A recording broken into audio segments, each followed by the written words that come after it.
Okay, I'm going to attempt to reduce this down, see what happens. I'll probably regret it, but oh well. This is a raw piece of chert.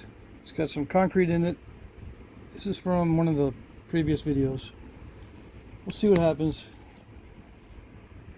I'm going to heat treat all the flakes that come off of this that seem usable.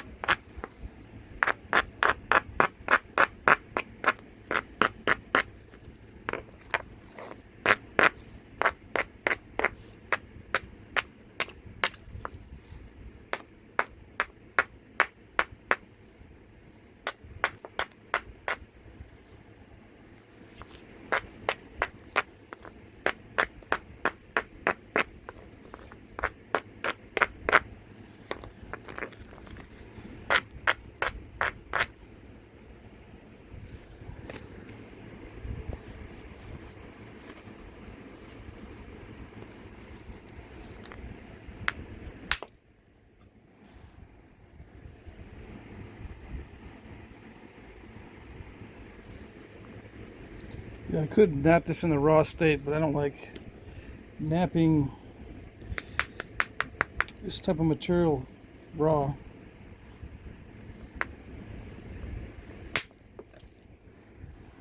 Some of these skinning flakes might be okay. The flakes just under the cortex, they might knap okay. So I'll probably separate some of those out.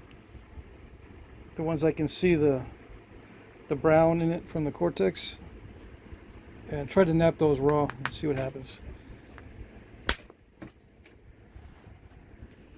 They make nice bird points, but in a raw state it's hard to notch these.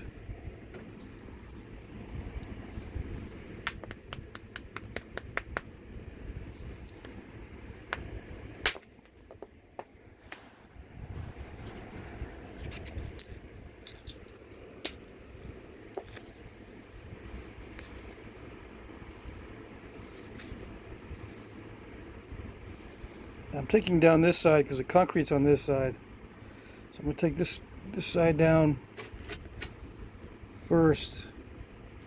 There's also crystal pockets.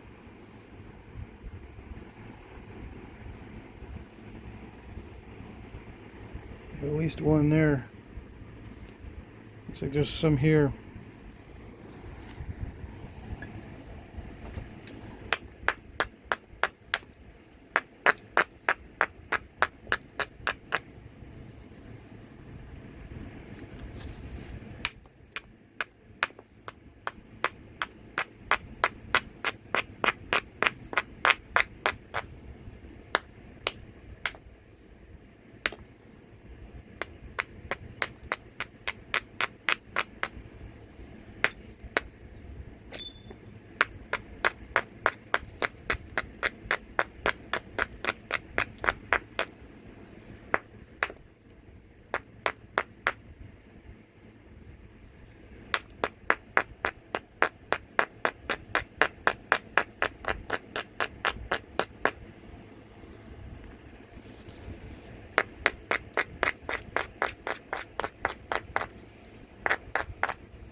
Okay, up until now there hasn't been much strategy, but now I've got to be careful. So I might as well narrate this too.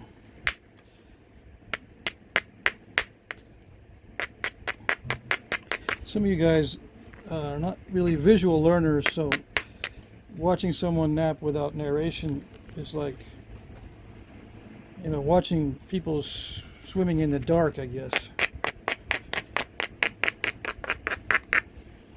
You're really not seeing anything unless I narrate. And, you know, I understand that some people are not visual learners. Anyway.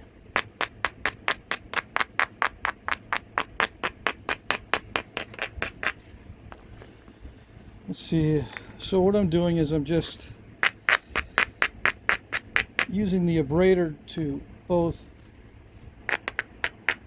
strengthen the edges by getting rid of the weak spots, you know, knocking off weak spots, but also kind of moving the edges either down or up so I can take some big flakes.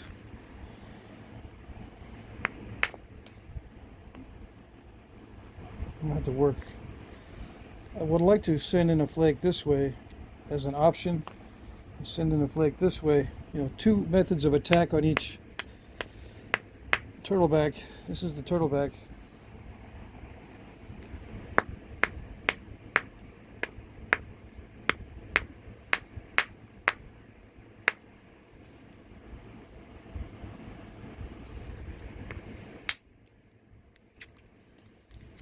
A little bit too much there, but it's okay.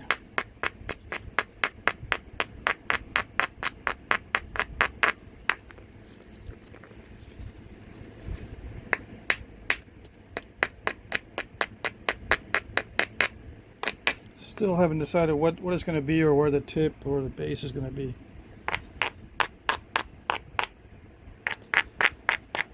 Alright, so I can drive a flake through here from this one. I can drive a flake down in through here. I can drive a flake down through here somewhere, and various other locations that are now opportunistic.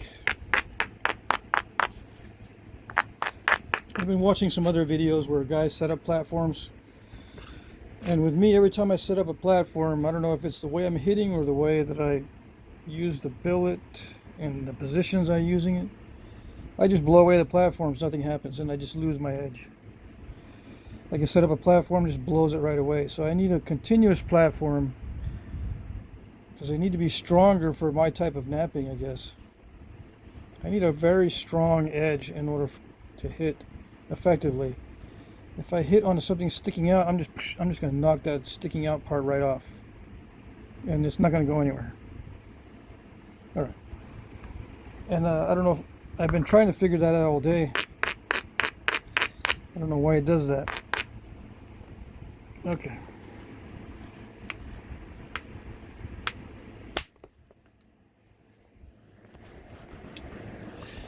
I have a feeling I know why this is doing this.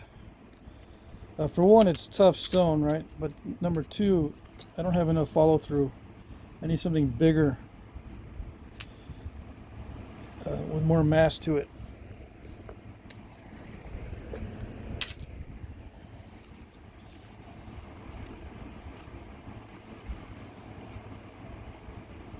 I don't want to be swinging something larger. It just affects my wrist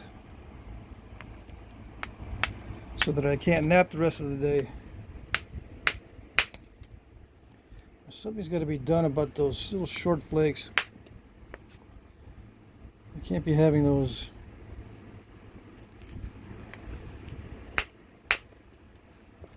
Can't be having that stuff either.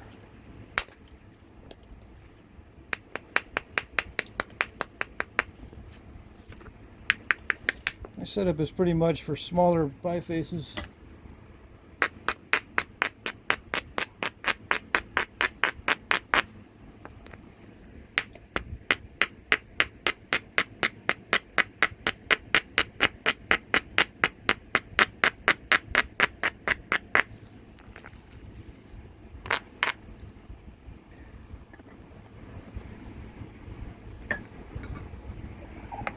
Could hit it with that, right? Let's see.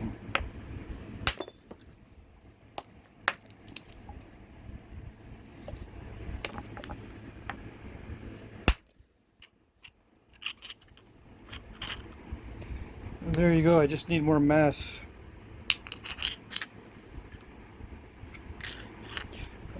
On my hammering device.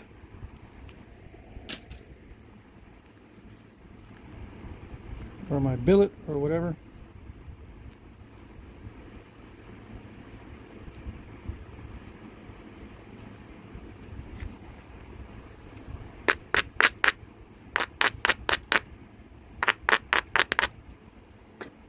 And to just let the weight of the mallet, or in this case the sledgehammer, do the work for the follow through.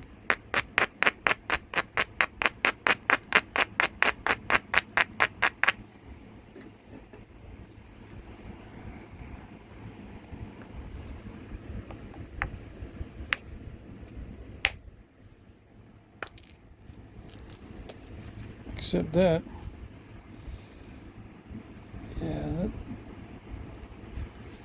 I'm not going to get anywhere with that.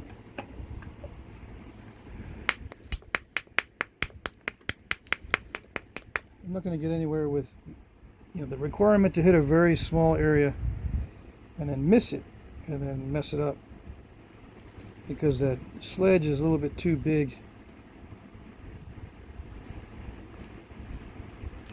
I think it's getting to the size where I can use this billet now without worrying about being too small.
I'm just going to regularize the edge all the way around.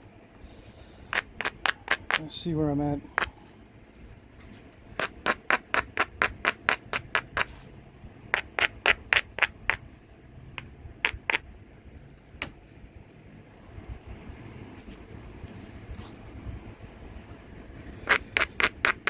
I've been trying to see if I can preserve the best part of the stone, but I'm just going to ignore that.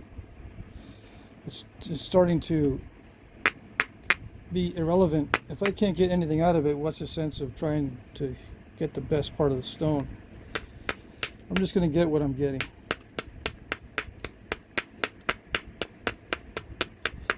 Wherever the damage control leads me. And if I have to leave some of the tough parts in, I'll leave them in.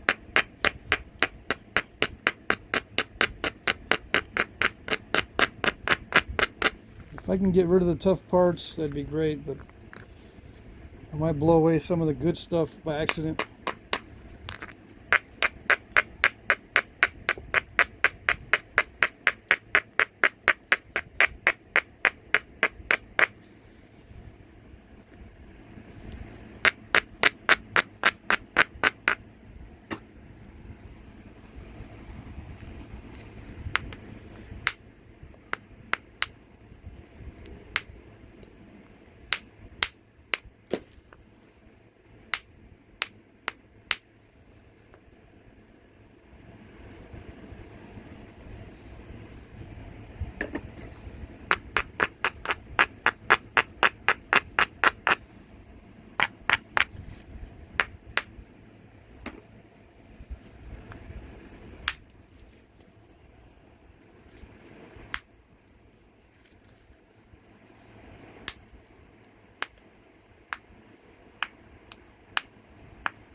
So the tactic now, well, from the beginning was, to remove flakes so that it becomes more and more regular and more like a biface,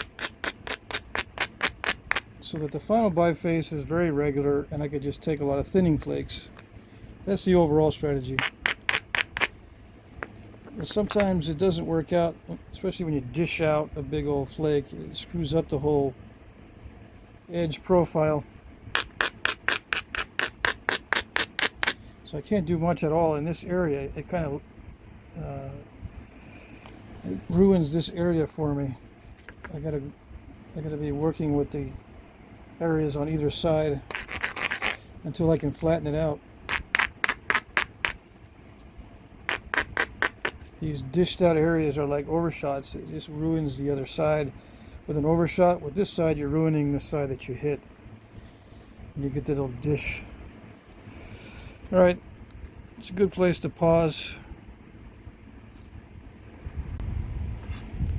Alright, a little bit of stretching, a little bit of pause.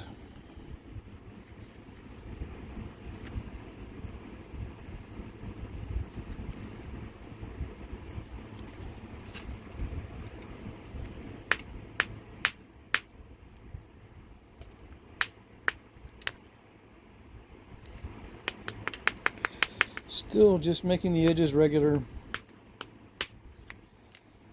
Trying to make it more consistent. This edge should be, I should be moving the edge more that way, but I do need to take some flakes off of this side. I gotta get rid of that hump somehow on this side.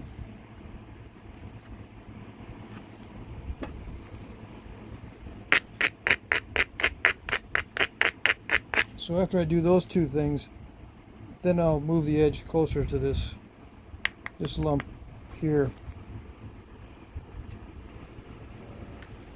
I'm tempted to take a flake this way, but I don't know.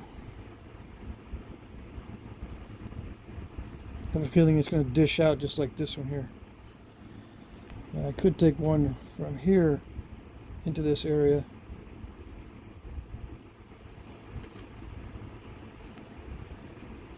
I'm just going to make it more narrow.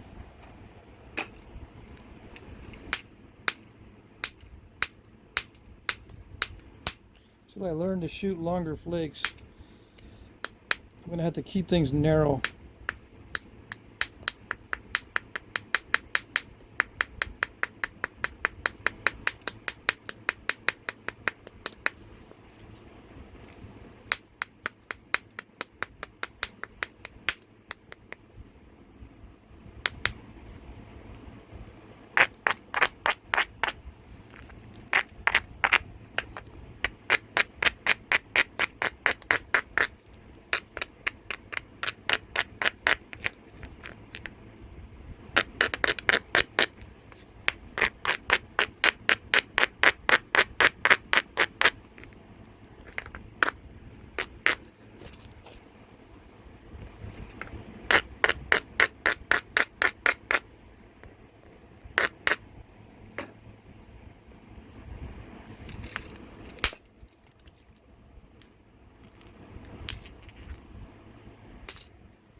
I've been thinking about this a lot lately, these lipped flakes.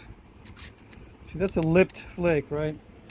I'm thinking about, am I actually on the platform, or is that an actual lipped flake?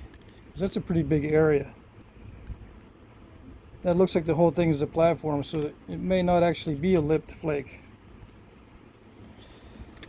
And I think sometimes, I hit right here, I think sometimes when you're thinking in your mind's eye what the platform is, even if you're initiating a little bit higher than the platform, you're still on the platform.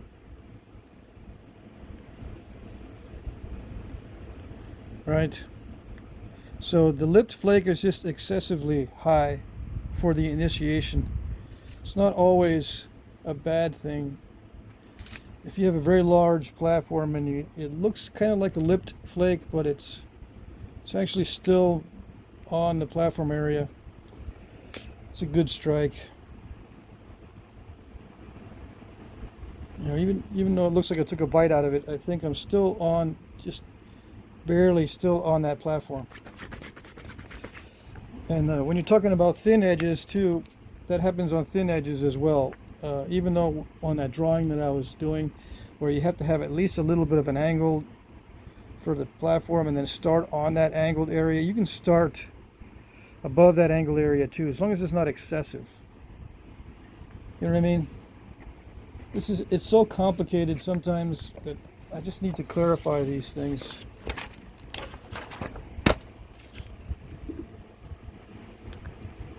You know, it doesn't need to initiate on that platform area. The flake does not need to initiate on that platform area. You know, we have, let's say this is the very distinctive looking angled platform area. Strike on it. I put this line here so you could see that this is what I'm talking about. Strike on it, and let's say it initiates up here. That's still not too bad. It's when it initiates way up here that you get this lip. You still can get a lip looking thing down here too.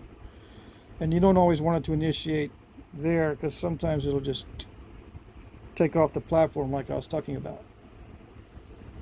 A lot of times I'm hitting too low, so it seems, on these platforms that I create. I just blow them right off.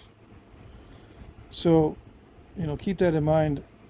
The way these platforms are defined is not an exact science, and the way that these flakes come off is not always quote unquote good or bad.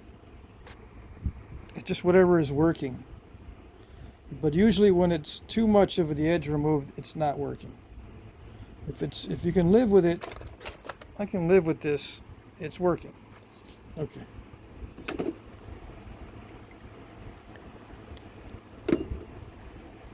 All right, so it's getting a lot more manageable right now. The weight is so much lighter.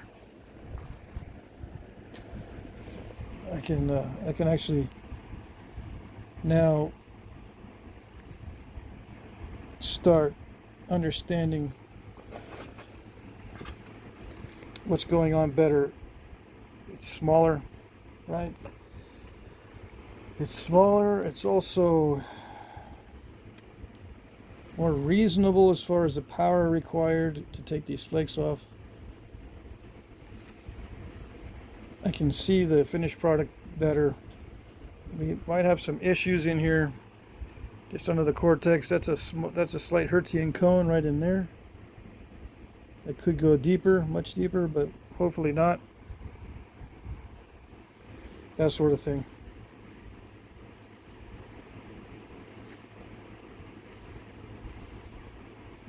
Okay, so just a matter of, again, regularizing, leaving good opportunities there for future flakes. Try to run ridges, you know. Try not to remove the platform that will help you to run a ridge, that kind of thing. Like, I don't want to remove this in the wrong direction, you know. I don't want to start moving the edge that way. I need to keep the edge on that side. I do want to run this little ridge here.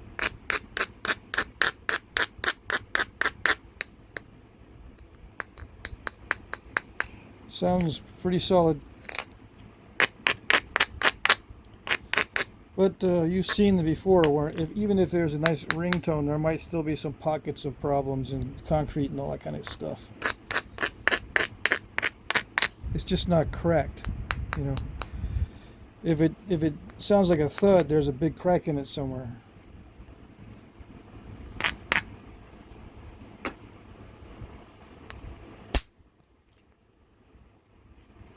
So yeah, that's what I wanted to do on that.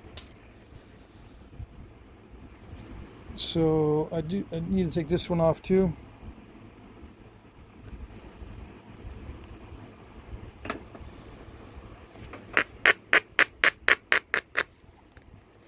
So I'm trying the abrader first, see if that helps any.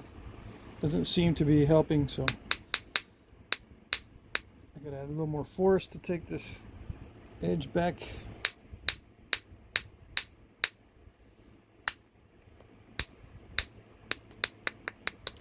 Once it gets started, it works. But sometimes just getting it started after doing the abrading.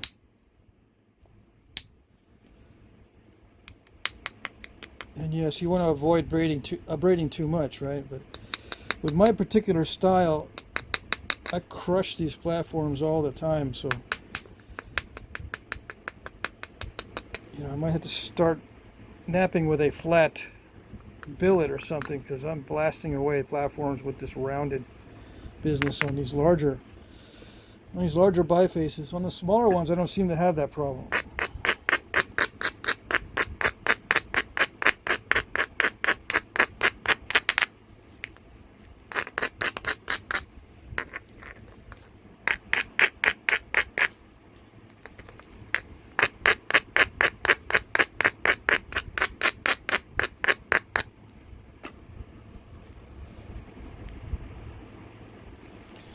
I don't know.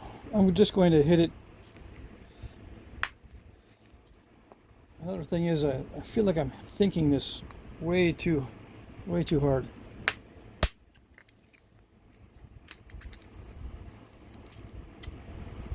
See, now on this platform, it initiated just above where I hit. That's ideal.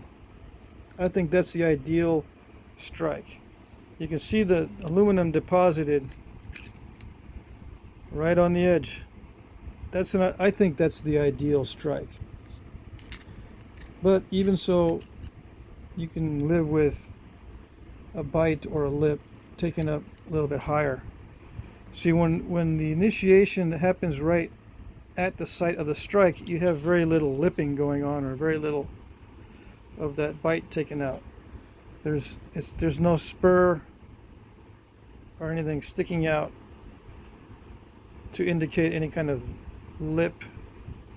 It's just a very slight spur. I like that sort of initiation, and that initiation works for me also when sharpening, because it produces an extremely thin area, very sharp.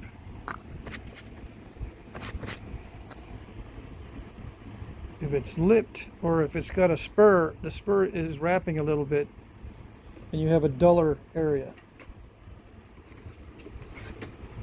See, the spur is this blackened area here. See, when it wraps, the edge is dull, is rounded. But if you initiate right where the tool is and you don't have that lip coming out, it's much sharper. So I guess that's something else to keep in mind too. And some of these can be used as tools in a large state. Right? Some of these can be used to chop wood in a large state. And you want to be able to produce sharp edges. You want to initiate right where you're striking. That helps to, create a sharp edge. All right. Just something to keep in mind, I guess. Something to talk about while I'm doing this. I don't normally think about it that way, but I've been thinking about it lately because I'm trying to adjust the way I flint knap. For two reasons. One, because I'm doing these larger bifaces, I need to adjust in general. But number two, it's easier to see now. Since everything is a larger scale, I can see what's going on better with the platforms and stuff. Whereas looking at it on a smaller scale is difficult to get an idea of exactly what's going on. But this is like looking at a small biface through a magnifying glass. It's much more apparent what's going on. Okay, but I do need to change my style up a little bit to get these longer flakes initially, so that the ones that I do get that I'm going to use later, like all these down here, they'll be a little bit better quality instead of a lot of this shatter and stuff. I'll be able to preserve more of the biface during the reduction process, so I can utilize more of the material for other things. Okay.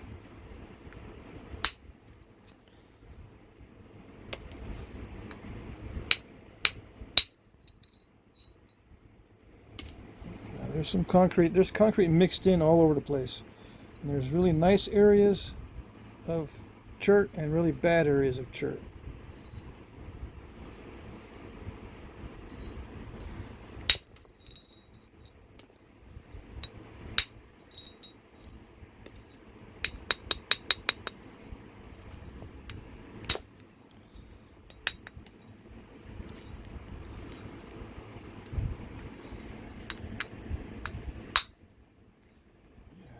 Not good at all.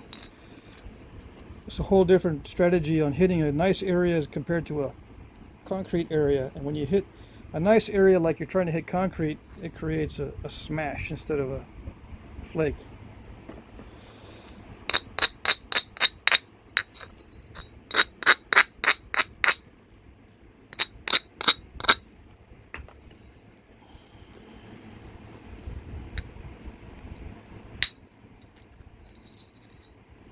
Yeah, these near the cortex, some of them don't need much power at all to remove. Although it's still risky to hit the end.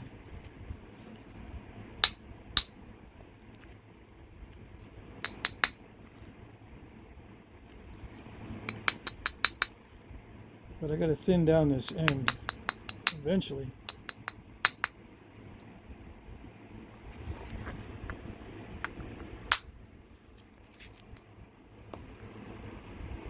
Now, direct percussion is not always the best strategy. It just seems to be the easiest.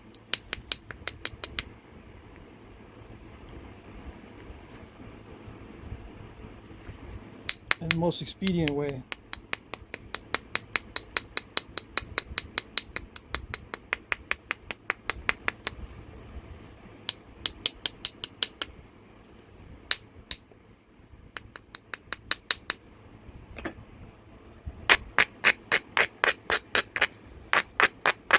So using the abrader to abrade saves on width.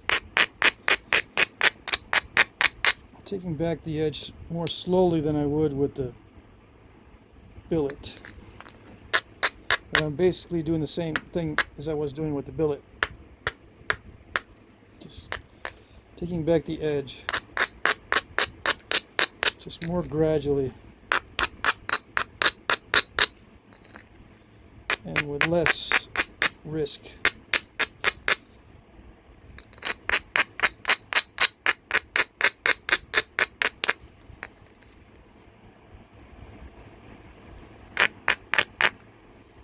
I think I'm going to go to indirect percussion, even though I can probably use a billet for quite a bit longer.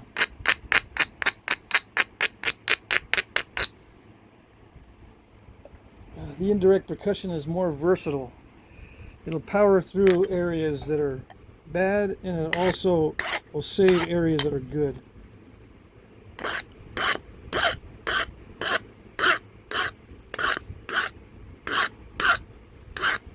And I don't know how it does it, but it does it.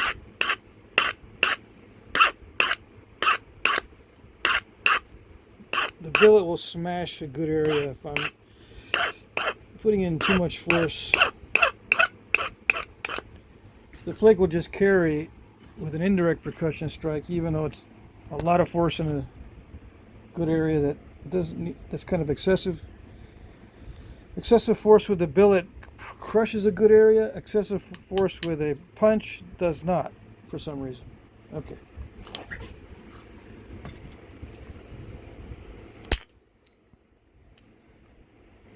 Okay. And I'm using this aluminum on aluminum so I don't lose energy.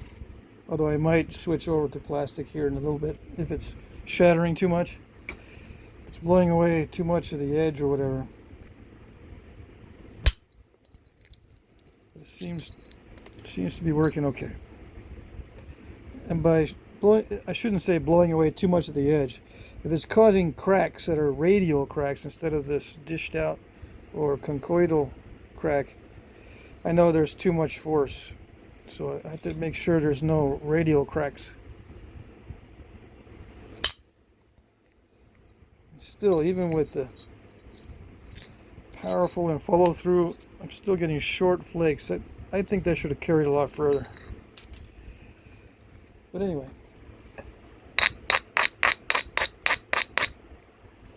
I am not going to heat treat. I am not going to heat treat. Not on this one anyway.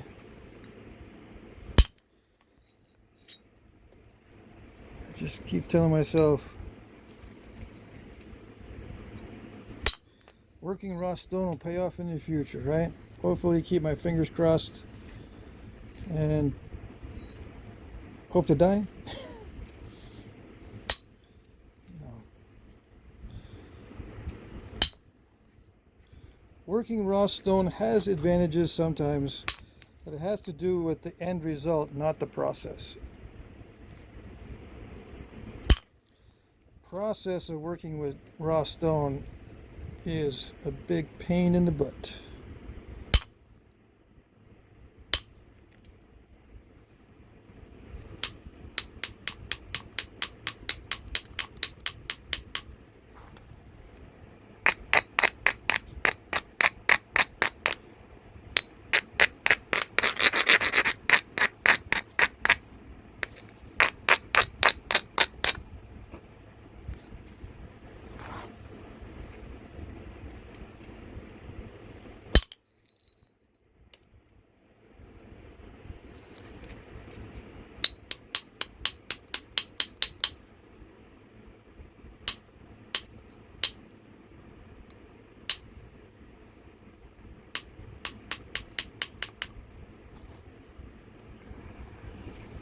Yeah, it might look fun to work a big piece like this, but I don't know if it's me, but I don't like doing it. This is not fun.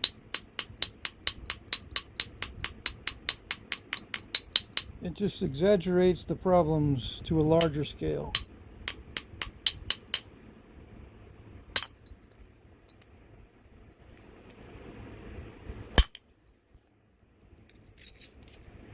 I like the waste that comes off of these larger bifaces. That might be a good way to look at it, I suppose.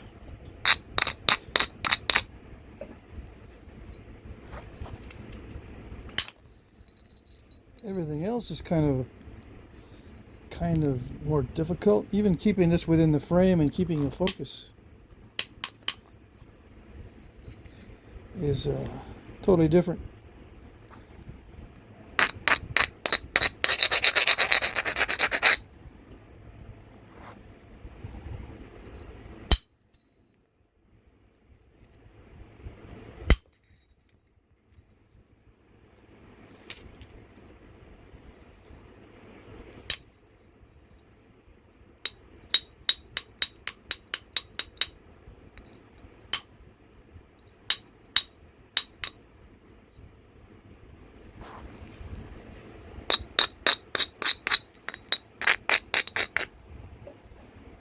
All right, let's see.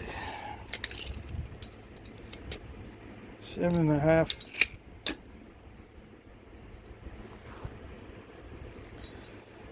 I got some blades that I've got some requirements for blades that are minimum 7.5. Minimum. It's not an easy thing. I'm a scrounger of small material, and now all of a sudden I've got some requests for not only doing videos on larger blades, but actual making larger blades.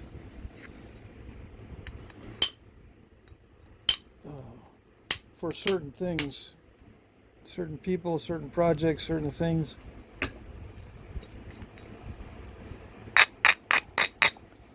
Just when you think you have one thing mastered and you can do a lot with it, everybody wants something else. It's just the way it goes.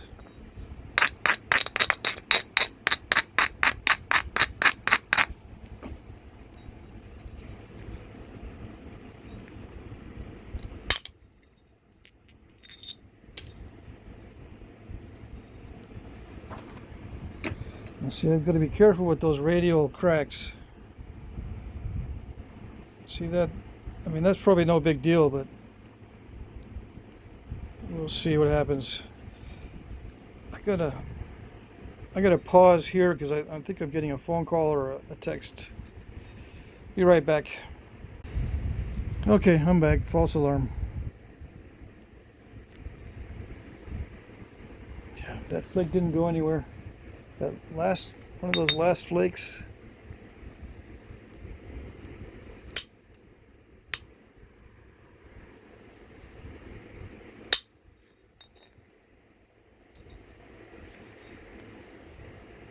I'm gonna have to spend a lot more time setting up these platforms. In other words, I'm gonna make them even stronger so I can really knock the whatever out of these,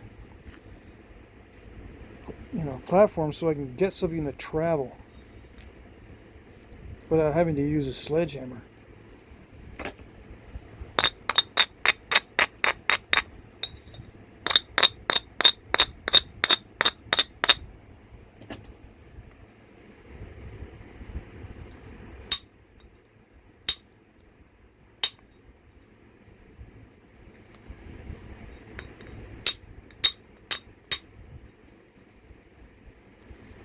Now, I've told people before you can just whittle it down with short flakes, which is a strategy. You can whittle it down with short flakes, but eventually you have to deal with the turtleback that you're inevitably gonna end up with. When everything's short flakes, you're gonna end up with some big turtleback at the very end, which you're gonna have to strike extremely hard to get rid of.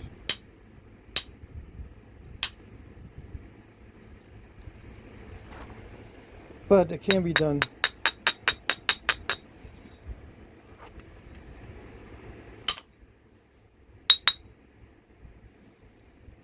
It's actually easier that way than to try to do perfect flakes every time. See, I try to do perfect flakes every time and I get these little step trains, step, step, step, step, right after another, little trains of steps. Like a train on a train track, right? Just one step after another.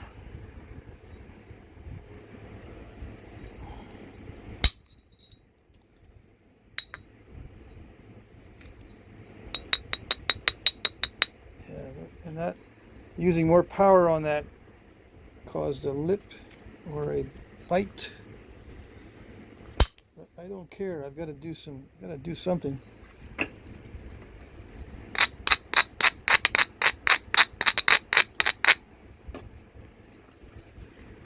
Go to plastic, maybe reduce some of the shock.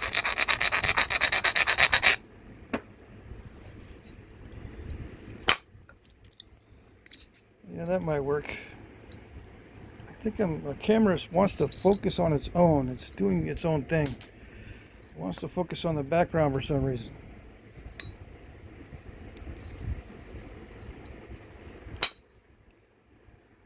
So if it was not in focus, I apologize.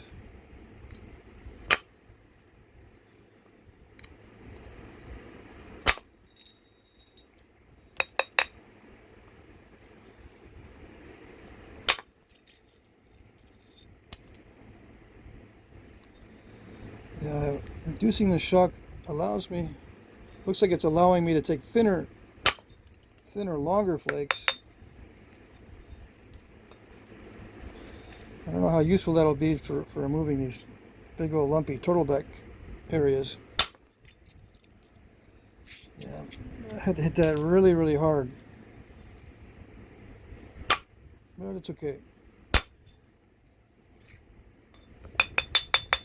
Having to hit really hard sometimes works well if you've had a bad day. You can hit the stone really hard. Get it out of your system.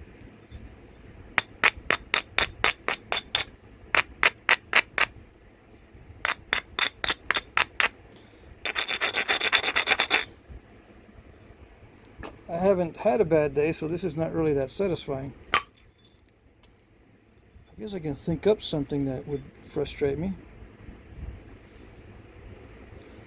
other than this piece of stone.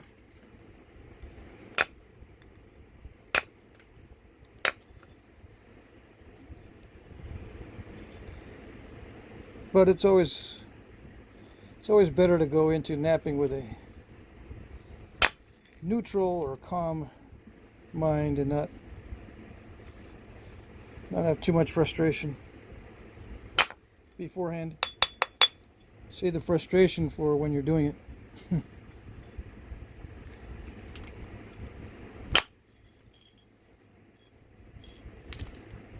Yeah, now that was a really tiny platform and it worked out pretty good. I've been hitting all these big platforms and they're not doing anything. So I don't know. See, that was a nice big platform and it did not go. See that?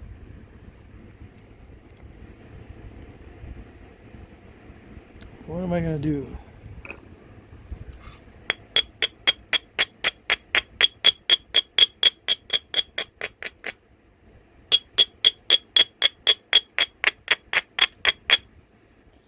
Just go more narrow.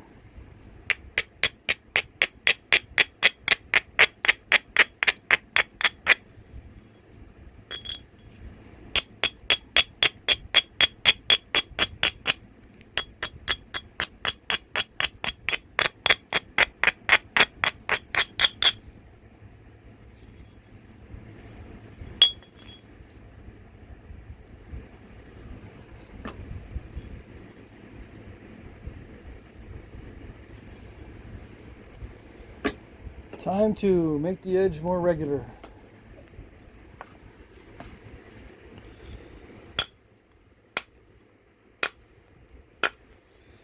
The more perfect the edge, the better the chances.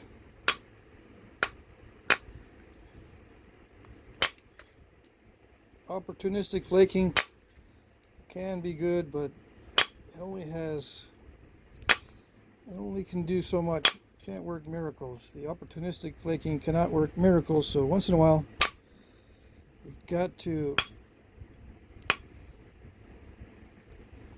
buckle down and try to make the edge perfect. And no, I don't do that from the very beginning because it just absorbs way too much time.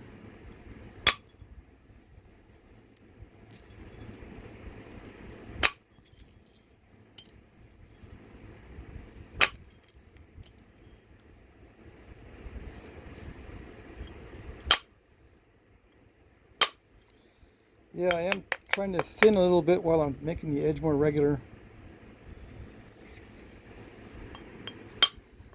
I don't know how well this is working, but it is getting a little bit thinner in some areas.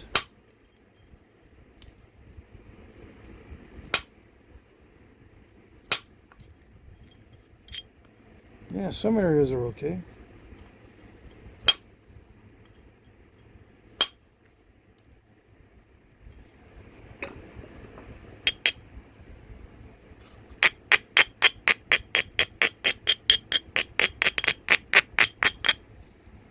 How would I be working this with abo tools? Pretty much the same exact way. Same strategy, same everything, except I'd be using a lot more force.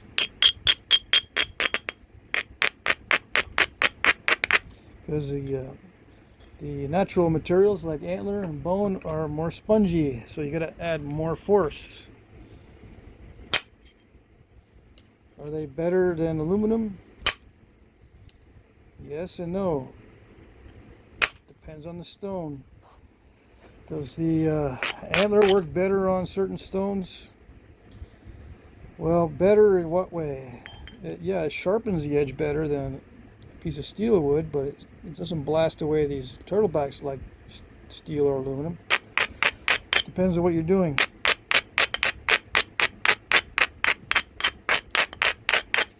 Of course, I'm not having much success blasting them away with aluminum.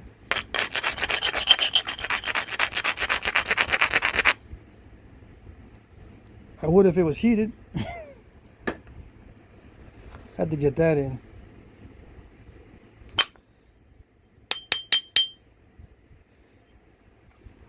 I'll just have to hit this with extreme force. Teach the raw stone a lesson. All right, a lesson in who can be more stubborn, me or the rock.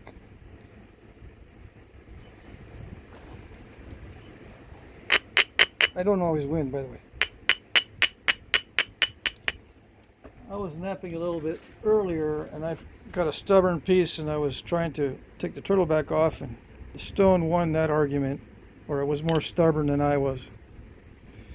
I just stopped. This is raw stone too. Anyway, every time I work a piece of raw stone, I remember why I don't work it. But some of it is excellent. I got some raw stone that's beautiful.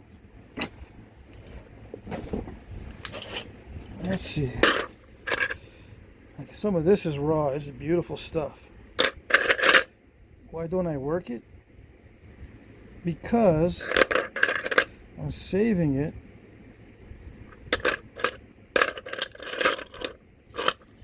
I'm saving it for special projects, special days. You know what I mean? I don't want to, and it's just comforting to know I have some nice stone in my collection. It'd be a terrible feeling to know that I've used up all my nice stone already. I don't know about you guys. Yeah, just the feeling that I've got nice stone back there is comforting. I can say, well, not all my stone's like this one. But if I had used it up, I couldn't say that. It'd be like, man, all my stone is like this one? Man. So there you go.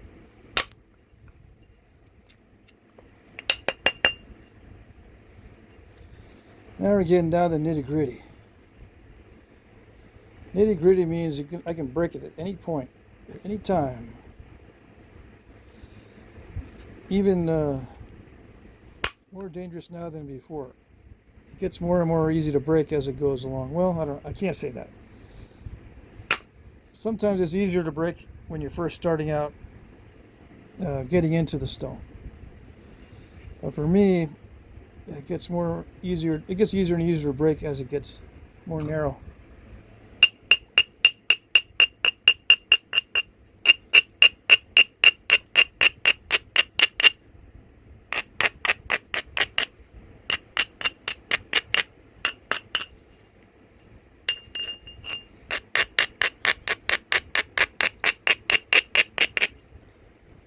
Okay.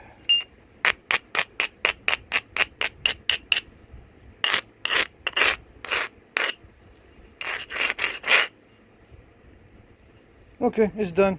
It's a dance blade. See you later, bye.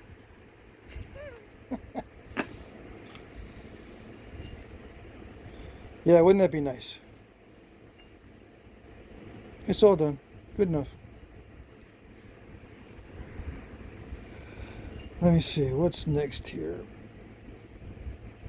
I think I'm still not narrow enough to blast through a lot of that concrete.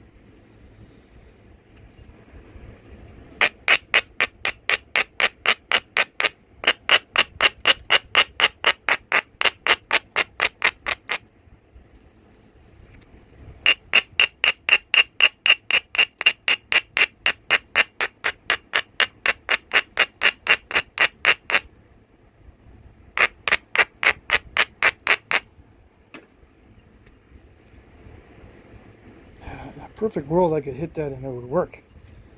But I don't know with this stone. Some of it's really nice and some of it is really, really bad.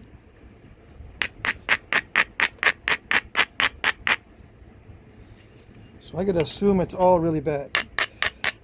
When you've got a mixed areas, you've got to assume it's all bad. You can't hit it like it's all bad, but you got to make sure you're not taking any shortcuts. Sometimes I don't follow my own advice, but I got to make sure I'm not taking any shortcuts. You have to have clear lines of attack, clear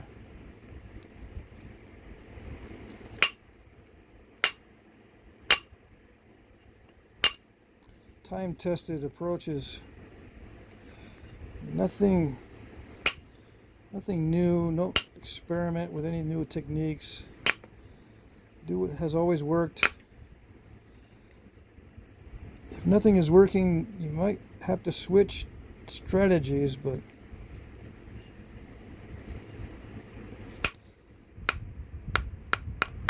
usually it's just as best to refine what you already know.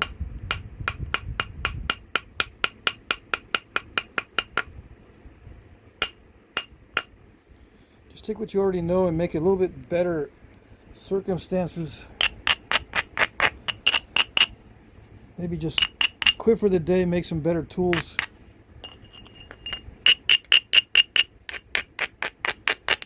That kind of thing. I'm always trying to make better tools with my abo kit. Because there are some days when I can't do anything with the abo tools. So I just got to take a break. It rarely happens with the metal tools, but it does happen with these also.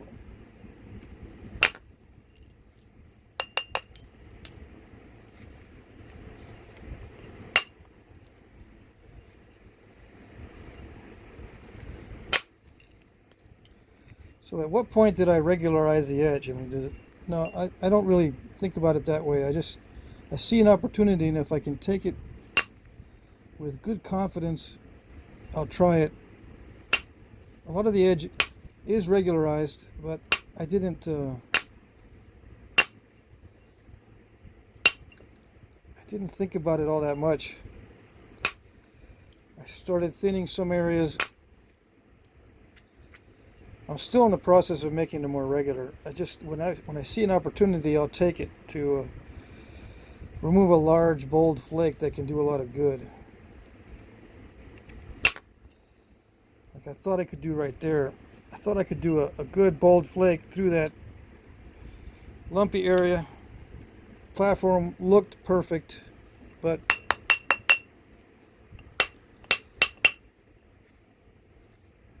I'm a risk taker, so as a risk would have it, it didn't work.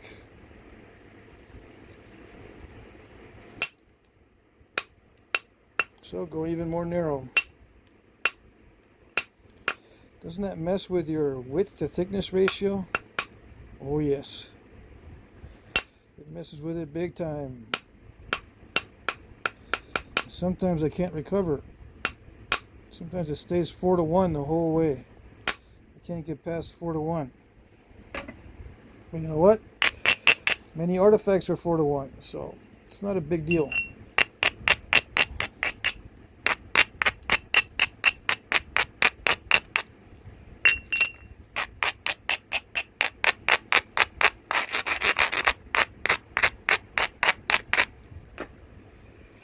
Alright, let's see. If this doesn't work, I'm pretty much screwed. If I don't make a big, bold effective damage control flake through this area, I'm in pretty bad shape.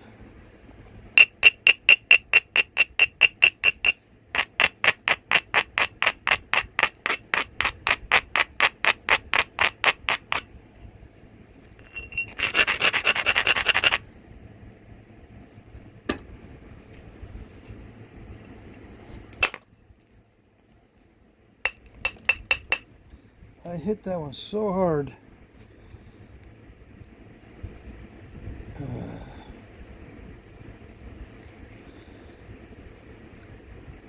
but I think my relatives felt that one.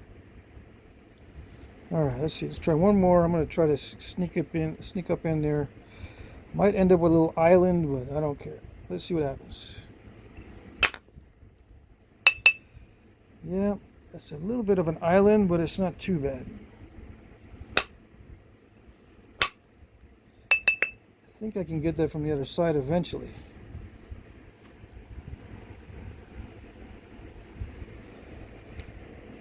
There is a piece of concrete right in the middle there, so that's not a surprise. Yeah, especially, you know, when you get those weird little cracking areas like that, you know it's concrete. I can probably come in through here after I make it more narrow. I should be able to blast that off. And there's a crack right there, so it's partially removed. Let's see.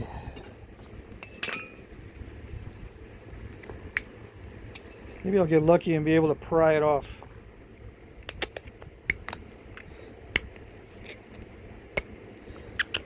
If I can get underneath a little bit, sometimes it'll pry off, but it does not seem that way.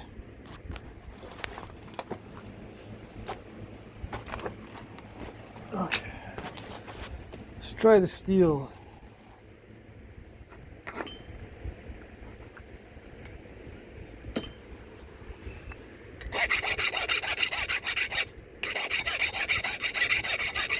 Yes, I know I'm not supposed to go back and forth. I'm supposed to go like this.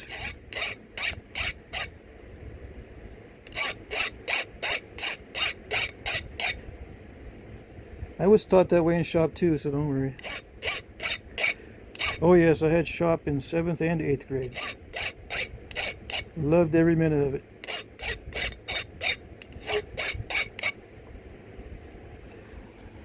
Except when my shop teacher changed and I didn't like the next one I had.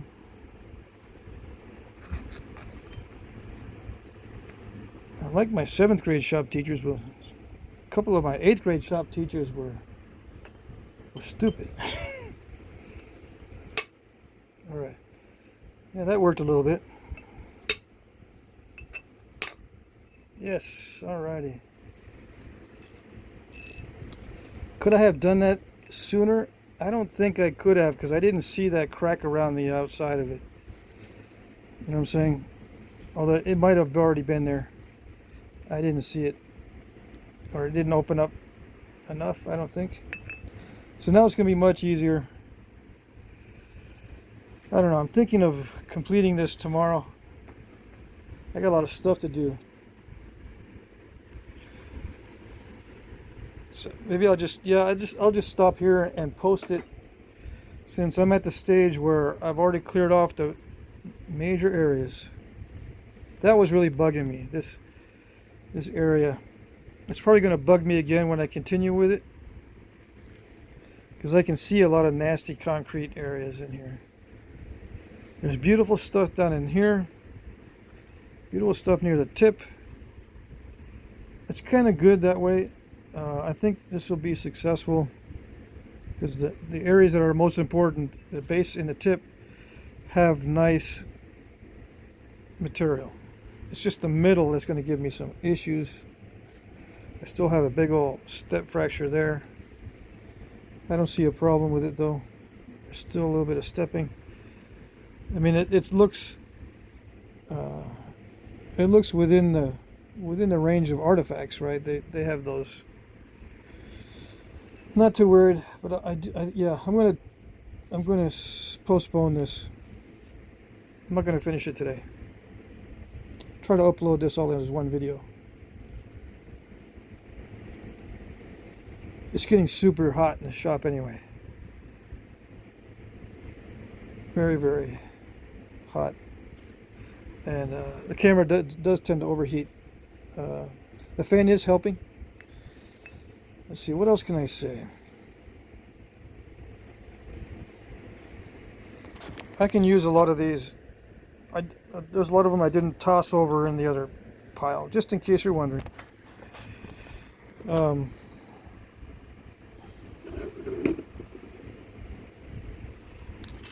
Just for size comparison's sake, this little Gahagan biface is much smaller. My corner tang is also a bit smaller. So I think I'm gradually getting larger and larger. So I'll be trying to get larger pieces. In about a month, I should be stocked up on some bigger pieces than the one you saw, like that 18-inch long amoeba. I think that was 18, maybe 15 inches. Hopefully, I'm going to be able to get more of those and even larger. The quality will be lower than this. I'm not too excited about it, but I do need to practice with larger pieces. My friend said these pieces are not going to be that great, but they're huge. So I said, fine, good, all right, I'll try it anyway. I'll try anything. I won't like it, but I'll try it. Okay, all right, that's it.